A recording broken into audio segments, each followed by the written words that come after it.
નામ Hetal Thakkar, Gujarati iconic film એવોર્ડના president તરીકે અને ફાઉન્ડર તરીકે હું આજે 10મા વર્ષમાં જીફાનો જ્યારે પ્રવેશ થઈ રહ્યો છે તો આ પ્રેસ કોન્ફરન્સ દ્વારા અમે અમારી જ્યુરીની સાથે અહીંયા છે, અમારા સ્પોન્સર્સની સાથે અહીંયા છે અને 24 અલગ અલગ કેટેગરીમાં અમે નોમિનેશન્સ આજે અહીંયા ડિક્લેર કરવા જઈ રહ્યા છે.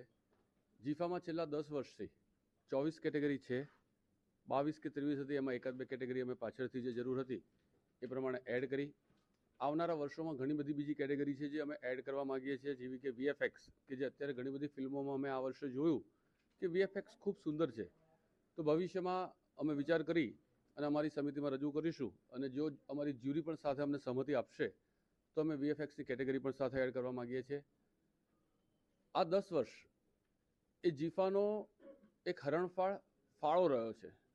ગુજરાતી ફિલ્મ ક્ષેત્રમાં જ્યારે ગુજરાતી ફિલ્મોએ 2016થી એક હરણફાળ ભરી અને વિશ્વ ફલક સુધી ફિલ્મો ચાલી. પહેલાં ગુજરાતી ફિલ્મો હતી જ, ચાલતી જ હતી, પણ 2016થી આપણને એક સરસ બદલાવ જોવા મળ્યો. અને આ વર્ષની જ્યારે વાત કરું 2025, તો ગુજરાતી ફિલ્મ ઇન્ડસ્ટ્રીઝને હાઈએસ્ટ કમાણી કરનાર ફિલ્મ પણ મળી છે કે જે લાલો કૃષ્ણ સદા સહાયતે બની અને 100 કરોડથી વધારે બિઝનેસ કર્યો છે.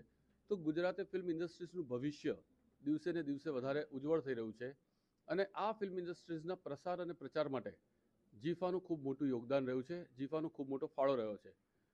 અમે હંમેશા પ્રયત્ન કરીએ છીએ કે જીફા દ્વારા સારામાં સારી ફિલ્મો, સારામાં સારા કલાકારો અને સારામાં સારા કસબીઓ ક્યાંક ને ક્યાંક સન્માનિત થાય, પ્રોત્સાહિત થાય, જેથી નવા નવા વિષય ઉપર સારામાં સારી ફિલ્મો બને અને નવા ડિરેક્ટર, નવા કલાકારો અને નવા પ્રોડ્યુસર્સ એ ગુજરાતી ફિલ્મ ઇન્ડસ્ટ્રીઝમાં જોડાય અને ઇન્ડસ્ટ્રીઝ આગળ વધી શકે.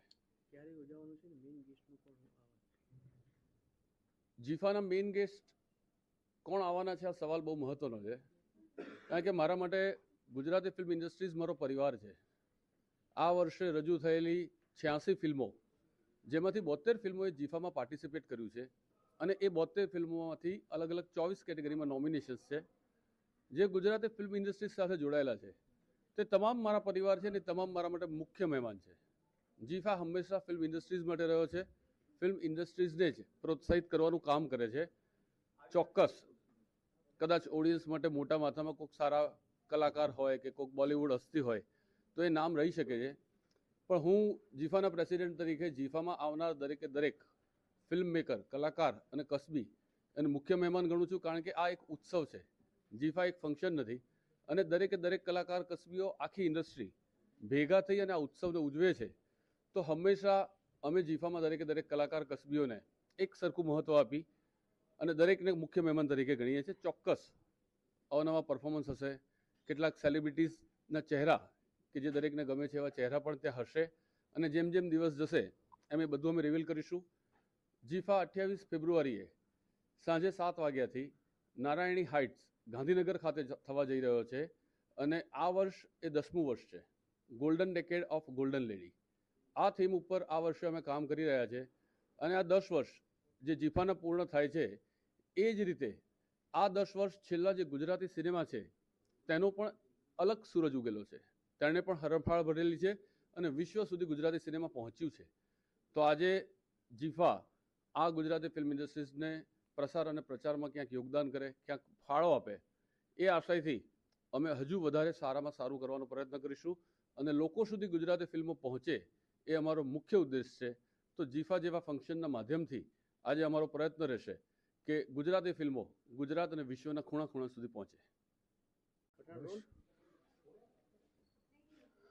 નમસ્કાર મિત્રો, હું છું અરવિંદ વેગડા.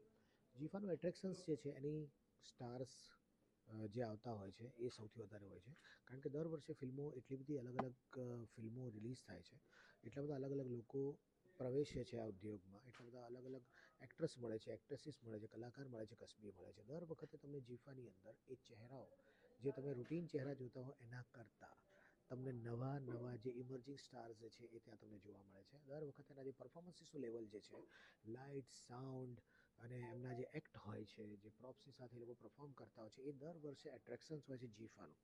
અને જીફાનું જે સ્ટેજ હોય છે, જીફાનો જે, કારણ કે it's a larger than life event, એટલે તમને ઇવેન્ટનું જે ઝાકમ જોવો જે છે દર વર્ષે તમને ગમશે ગમશે ને ગમશે ને એ જ એટ્રેક્ટ કરતું હોય છે આવનાર વ્યક્તિઓ માટે.